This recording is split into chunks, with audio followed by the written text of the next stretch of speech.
Todo padre conoce la rutina, la hora del baño, el pijama y ese momento mágico con un libro de cuentos lleno de princesas valientes, animales que hablan y finales felices donde el bien siempre triunfa sobre el mal.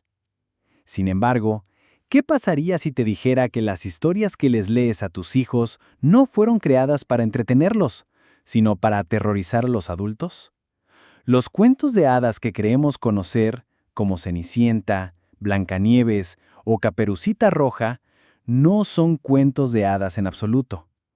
Son versiones higienizadas y edulcoradas de relatos de terror medievales, crónicas de crímenes reales y guías de supervivencia, envueltas en un bonito empaquetado por Disney y los hermanos Grimm.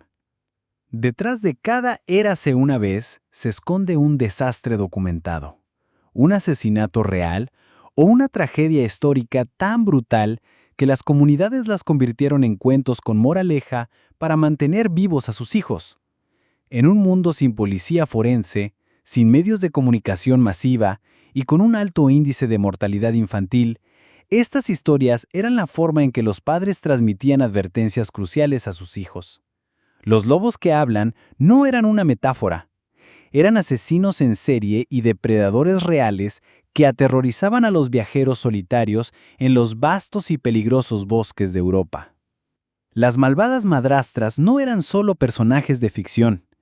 Eran envenenadoras y asesinas reales, a menudo motivadas por la codicia o los celos en familias nobles. Estas historias eran mecanismos de defensa. Era la forma en que una madre le decía a su hija: «Ten cuidado con los extraños en el bosque», o «No confíes en las promesas de los que buscan tu fortuna». Las historias infantiles favoritas de hoy en día tienen un alto número de víctimas. Los hermanos Grimm, a principios del siglo XIX, no estaban recopilando fantasías. Estaban documentando escenas de crímenes y traumas generacionales que aún resonaban en la memoria colectiva del pueblo alemán. En un esfuerzo por preservar la cultura y la historia oral de su región, recogieron relatos que reflejaban las preocupaciones más profundas de su tiempo: el miedo a la hambruna, el pánico por las desapariciones de niños, los peligros que acechaban en los caminos y la traición dentro de la familia. Este es un viaje a través de los orígenes oscuros de tus cuentos de hadas favoritos. Vas a descubrir que la historia que creías conocer esconde una realidad mucho más aterradora, pero también mucho más humana. Estos cuentos son un testimonio de la resiliencia y el ingenio de las personas para enfrentarse a un mundo brutal. Son la prueba de que, incluso en las épocas más oscuras, la gente encontró formas de enseñar, de advertir y de sobrevivir. La fecha es el 26 de junio de 1284. En el pequeño pueblo alemán de Hamelin, el sol se está poniendo. Las familias se preparan para cenar después de un largo día. De repente, una verdad horrible y helada se instala en cada hogar. Sus hijos han desaparecido. No solo están perdidos, se han ido, sin dejar rastro. 130 niños entre 4 y 14 años se esfumaron, y la comunidad quedó sumida en un terror y una confusión indescriptibles. Lo que hace que esta historia sea aún más escalofriante es que el cuento original no tenía nada que ver con ratas. Ese detalle se añadió siglos después, probablemente en un intento por hacer el relato menos aterrador y más apto para niños. Los registros más antiguos, sin embargo, no hablan de roedores, sino de una tragedia humana. Mencionan a un extraño misterioso, ataviado con ropas coloridas, que se llevó a los niños con algún tipo de música. Se marcharon y nunca más se les vio a ver. La precisión con la que se registró la fecha es uno de los detalles que más perturba a los historiadores. En la Edad Media, las personas rara vez anotaban fechas exactas a menos que ocurriera algo absolutamente trascendental. El hecho de que el 26 de junio de 1284 quedara grabado en la memoria colectiva del pueblo sugiere que este no fue simplemente un infortunio más. Fue un evento tan sin precedentes que se convirtió en el momento que definió la historia de su ciudad. La iglesia local y las crónicas del pueblo conservan registros de este suceso documentado por escribas medievales que no encontraban una explicación racional a lo que había pasado. Los cronistas medievales ofrecieron varias teorías, todas ellas macabras. Algunos creían que los niños habían sido reclutados para una cruzada infantil y murieron en el viaje. Otros pensaron que fueron llevados a colonizar nuevos asentamientos en Europa del Este, una práctica común donde se secuestraba a jóvenes para poblar territorios hostiles. Pero la teoría más perturbadora de todas es que murieron ahogados en el río cercano, posiblemente durante algún tipo de ritual religioso que salió terriblemente mal. Las consecuencias fueron devastadoras. La población de Hamelin se desplomó. Los registros económicos de la época muestran que el pueblo luchó durante décadas para recuperarse. Los registros de matrimonios revelan que muchas familias simplemente se marcharon incapaces de soportar vivir en un lugar donde sus hijos habían desaparecido en el aire. Incluso hoy en día, en Hamelin existe una calle llamada Bungelowsenstraße, la calle sin tambores, donde la leyenda local dice que no se permite tocar música, porque es el camino que tomaron los niños en su último viaje fuera del pueblo. El cuento de hadas que conocemos hoy en día sanitizó una de las desapariciones masivas más documentadas de Alemania medieval, convirtiéndola en una historia sobre el control de plagas. En 1764, algo comenzó a cazar a la gente del centro-sur de Francia. No era un monstruo de cuento de hadas, era real. Era masivo, implacable, y en el transcurso de 3 años mataría a más de 100 hombres, mujeres y niños de las formas más brutales imaginables. Los franceses lo llamaron la Bête du Gévaudan, la bestia de Gévaudan. Los relatos de testigos presenciales la describían como una criatura con aspecto de lobo del tamaño de un ternero, con pelaje rojizo, un pecho ancho y mandíbulas lo suficientemente potentes como para decapitar a un ser humano de un solo mordisco. Pero lo que la hacía verdaderamente aterradora no era solo su fuerza, sino su astucia. A diferencia de los lobos normales que cazan por comida y generalmente evitan a los humanos, esta criatura parecía cazar estratégicamente. Apuntaba a viajeros solitarios, especialmente a mujeres y niños, que caminaban por senderos aislados en el bosque. ¿Te suena familiar? La bestia tenía un patrón. Acechaba a sus víctimas durante kilómetros. Esperaba a que estuvieran completamente solas y luego atacaba con precisión quirúrgica, a menudo yendo directamente a la garganta o la cabeza.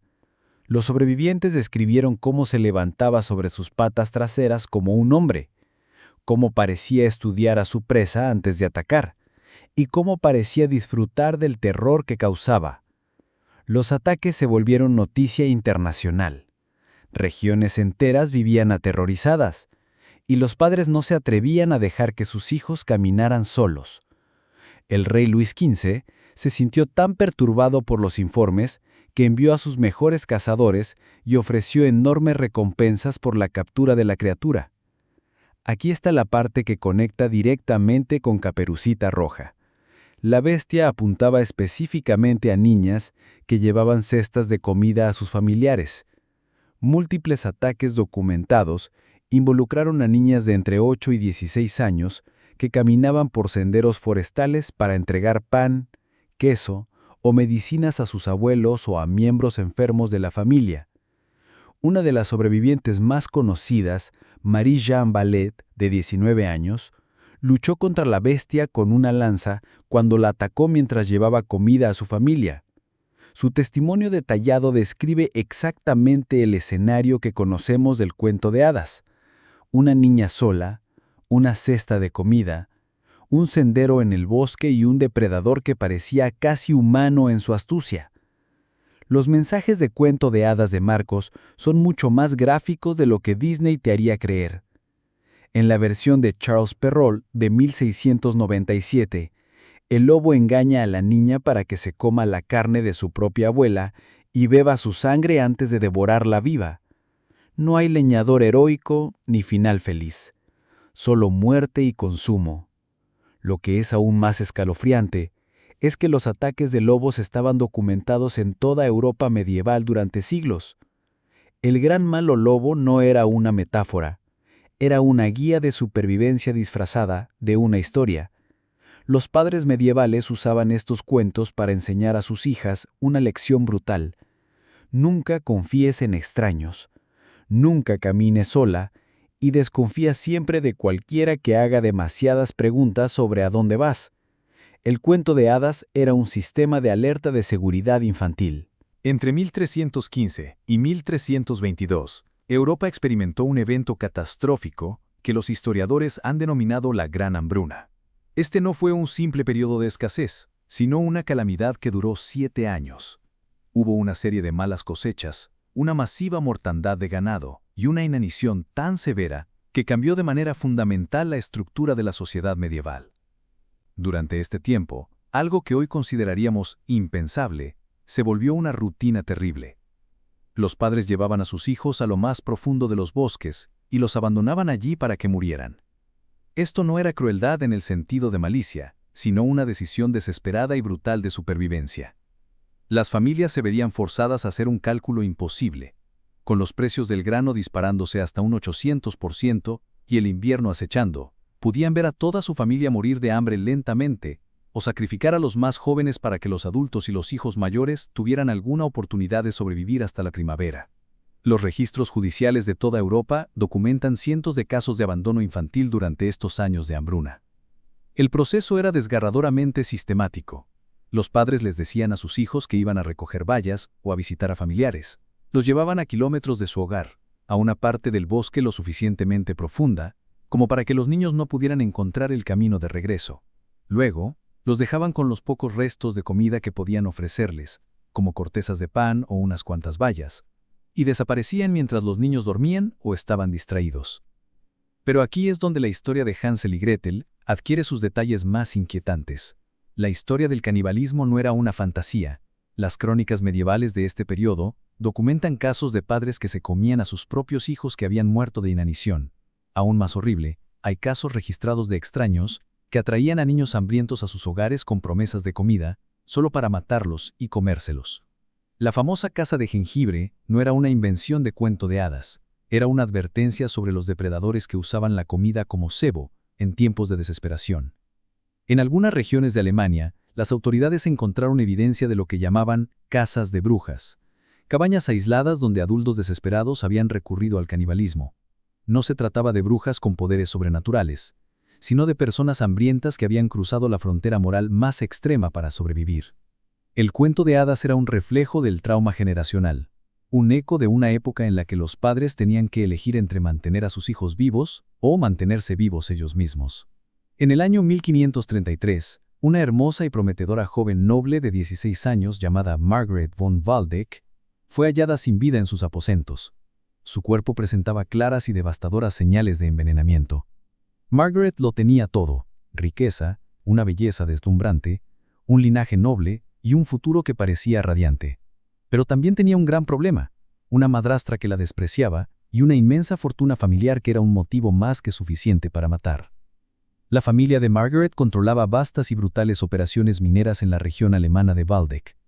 La minería de la época no era como la conocemos hoy. Utilizaban a niños como mano de obra esclava. Muchos de ellos eran tan jóvenes y estaban tan desnutridos que los locales los llamaban los pequeños o enanos. Las condiciones de trabajo en estas minas eran horribles. La mayoría de los niños no llegaban a la edad adulta. Sus cuerpos quedaban permanentemente atrofiados por la malnutrición y la exposición a sustancias tóxicas. Aquí es donde la historia se vuelve realmente oscura. Los documentos de la corte sugieren que Margaret había empezado a cuestionar la explotación de estos niños. Planeaba reformar las operaciones mineras, una decisión que habría costado a su madrastra y a sus hermanastros enormes beneficios. Pocos meses después de estas conversaciones, Margaret murió. La autopsia realizada por el médico de la corte concluyó que había sido envenenada sistemáticamente durante varias semanas. Este método la dejó débil y pálida, dándole una apariencia de estar en un sueño profundo antes de morir. ¿Te suena familiar?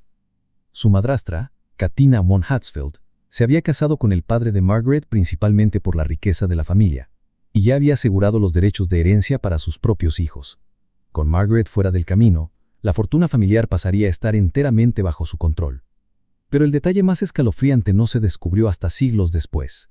En la década de 1990, unos investigadores examinaron el cabello conservado de Margaret y encontraron rastros de múltiples sustancias tóxicas, arsénico, mercurio y otros metales pesados, comúnmente utilizados como venenos de acción lenta en la Alemania medieval. Los niveles de concentración sugerían que las dosis se habían administrado repetidamente durante al menos 6 semanas. El elemento del espejo mágico en el cuento pudo haberse originado en la vida real de Margaret. Su madrastra era conocida por su vanidad obsesiva y había encargado varios espejos a artesanos venecianos. Los registros de palacio muestran que gastaba más en espejos y cosméticos que la mayoría de las familias nobles en comida, lo que demuestra una inmensa riqueza y un profundo narcisismo. Los hermanos Grimm recopilaron su versión de Blancanieves en la misma región alemana donde Margaret había vivido casi 300 años después de su muerte. Las tradiciones orales locales mantuvieron su historia viva, transformando el asesinato en un cuento con moraleja sobre la traición familiar y los peligros que enfrentaban las mujeres bellas por celos. El cuento de hadas transformó un caso documentado de mortandad en una historia de vanidad y celos, pero la verdad central se mantuvo. A veces las personas más cercanas a ti son las más peligrosas.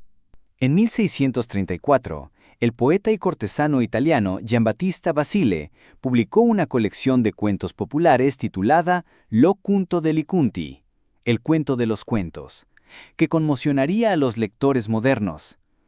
Entre estas historias se encontraba Sol, Luna y Thalía, la versión original de lo que hoy conocemos como la Bella Durmiente. En esta narración no hay rastro del beso romántico que despierta a la princesa, ni de un final feliz inmediato. En su lugar, el cuento documenta una realidad mucho más siniestra y dolorosa que, lamentablemente, afectaba a mujeres inconscientes en la Europa medieval. En la versión de Basile, la princesa Thalía cae en un sueño profundo después de pincharse con una astilla de lino, una maldición que la sume en un estado de inconsciencia. Un rey, que se encuentra con su cuerpo en una cabaña abandonada, no intenta despertarla con un beso. En cambio, la viola repetidamente mientras está inconsciente. La princesa permanece dormida durante 9 meses de embarazo y solo despierta cuando uno de sus gemelos recién nacidos, buscando alimento, chupa accidentalmente la astilla de su dedo. Esta no era una invención de Basile para crear una trama impactante. Él estaba registrando una historia que reflejaba una horrible realidad de su tiempo. Los textos médicos medievales documentan una condición que llamaban enfermedad del sueño o estados catalépticos, que hoy reconocemos como episodios catatónicos, depresión severa o afecciones neurológicas que dejaban a los pacientes sin respuesta durante semanas o meses. Las familias nobles a menudo mantenían vivas a sus hijas afectadas con la esperanza de que un día se recuperaran. Sin embargo, los registros de la corte de toda Europa revelan lo que a veces les ocurría a estas mujeres inconscientes. Sirvientes, visitantes e incluso miembros de la familia las asaltaban sexualmente, aprovechándose de que no podían resistirse ni denunciar los crímenes. Cuando estas mujeres quedaban embarazadas, las gestaciones a menudo se atribuían a causas sobrenaturales o a una intervención divina. El caso más documentado proviene de la Francia del siglo XVI, donde una mujer noble llamada Marguerite de Navarre registró la historia de una joven que cayó en un estado catatónico después de un evento traumático. Fue cuidada por monjas en un convento, pero cuando despertó meses después, estaba embarazada. La investigación posterior reveló que varios hombres la habían asaltado mientras estaba inconsciente, incluidos miembros del clero que se suponía que debían protegerla. Lo que hace que la versión de Basile sea aún más inquietante es lo que sucede después de que la princesa despierta. El rey que la violó ya está casado. Cuando su esposa descubre que tiene 2 hijos secretos con una mujer inconsciente, intenta que los niños sean cocinados y servidos a su marido como cena. La princesa solo logra escapar de la muerte porque el cocinero sustituye en secreto a los niños por carne de cordero. Este elemento de venganza canibalística tampoco era pura fantasía. Las crónicas medievales documentan múltiples casos de esposas que asesinaban a los hijos ilegítimos de sus maridos, ya fuera con veneno o con métodos más brutales. El sistema legal ofrecía poca protección a los niños nacidos del adulterio o el asalto. El cuento de hadas que conocemos hoy, con el beso del príncipe que despierta a la princesa, es una versión censurada que surgió siglos después. Charles Perrault y los hermanos Grimm eliminaron la violación y la trama de canibalismo, transformando la historia en un romance. Pero la historia original era una advertencia disfrazada de entretenimiento.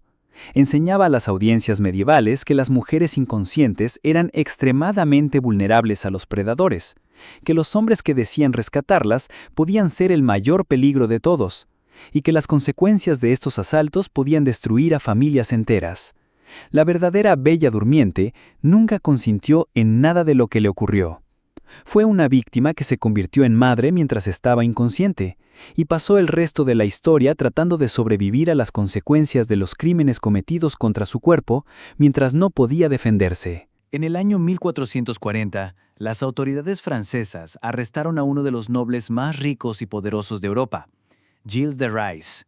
Los cargos en su contra eran tan horribles que incluso los tribunales medievales, acostumbrados a la brutalidad y la crueldad, tuvieron grandes dificultades para procesar la evidencia. De Rais era un héroe de guerra que había luchado valientemente junto a Juana de Arco, pero la investigación reveló un lado oscuro y monstruoso. Fue acusado de torturar, violar y asesinar a más de 140 niños en los calabozos de su castillo. Esta investigación, con todos sus detalles espeluznantes, inspiraría uno de los cuentos de hadas más aterradores de la historia, Barba Azul. De Rais no era solo adinerado, era obscenamente rico, dueño de múltiples castillos, vastas propiedades y suficiente oro para financiar ejércitos privados. También era inteligente, carismático y atractivo, exactamente el tipo de hombre en que los padres confiarían para emplear a sus hijos. Durante más de una década, los niños de los pueblos cercanos a sus propiedades desaparecían sin dejar rastro. Las familias pobres a menudo enviaban a sus hijos a trabajar como sirvientes en sus castillos y los niños simplemente se desvanecían. Cuando los padres desesperados preguntaban por ellos, les decían que habían sido enviados a otras propiedades o que se habían escapado. Los pagos a las familias se detenían y con ellos todo contacto. La verdad emergió cuando uno de los cómplices de Rais, Etienne Colangret, fue capturado.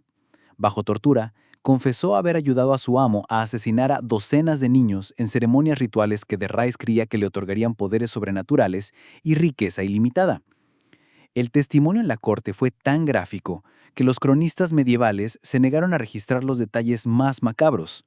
Sin embargo, sí documentaron el método de Rais. Invitaba a los niños a sus aposentos privados, cerraba las puertas con llave, los torturaba durante horas y luego los mataba. Sus cuerpos eran quemados en las enormes chimeneas del castillo y sus cenizas esparcidas por los jardines. Esta realidad se conecta directamente con el cuento de hadas Barba Azul, registrado por Charles Perrault en 1697. La trama del cuento sigue un patrón muy similar al de la vida de Rais. Un noble rico se casa con mujeres jóvenes, les da acceso a toda su casa, excepto a una habitación cerrada, y las mata cuando la curiosidad las lleva a descubrir sus secretos. La habitación prohibida, en la versión de Perrault, contiene los cuerpos colgados de sus esposas anteriores, como si fueran carne en una carnicería. Pero la versión de Perrault fue una historia edulcorada. De Rais no solo estaba matando a sus esposas, estaba asesinando niños. La habitación prohibida no estaba llena de mujeres adultas, sino que era una cámara de tortura llena de los restos de niños y niñas entre 6 y 16 años. El cuento de hadas transformó un caso documentado de asesinato masivo de niños en una historia sobre la desobediencia matrimonial y la curiosidad femenina. Pero la advertencia central seguía siendo la misma. Los hombres ricos y poderosos, que parecen demasiado buenos para ser verdad, probablemente no lo sean. El caso de Barba Azul, basado en la vida del noble Gilles de Rais, desveló una verdad profundamente incómoda sobre la sociedad medieval. El poder y la riqueza podían pervertir la justicia de una manera aterradora. El cuento popular, que habla de un noble que asesina a sus esposas, es una versión censurada de una historia mucho más brutal. De Rais, a pesar de ser un héroe de guerra, era un depravado que mató a más de 140 niños. Su posición social y sus conexiones políticas lo protegieron durante más de una década. A pesar de las desapariciones de niños, las autoridades locales se negaron a investigarlo. Solo se le juzgó cuando un cómplice confesó y aún así la justicia llegó demasiado tarde para muchas víctimas. Esta historia nos enseña que el poder puede corromper y que la impunidad para los ricos y poderosos no es un problema exclusivo de la Edad Media. El cuento, al final, es una advertencia. Los hombres que tienen demasiado poder y riqueza, a menudo, no tienen que responder por sus crímenes, y las verdaderas víctimas de su crueldad son, en la mayoría de los casos, los más indefensos. Al final, los cuentos de hadas que conocemos hoy son solo un pálido reflejo de las historias originales. Disney y los hermanos Grimm los limpiaron para audiencias más sensibles, eliminando los detalles más gráficos y horribles. Pero la esencia de estas historias, sus advertencias y lecciones, siguen siendo las mismas. Los cuentos de hadas eran, en esencia, guías de supervivencia para niños en un mundo brutal e implacable.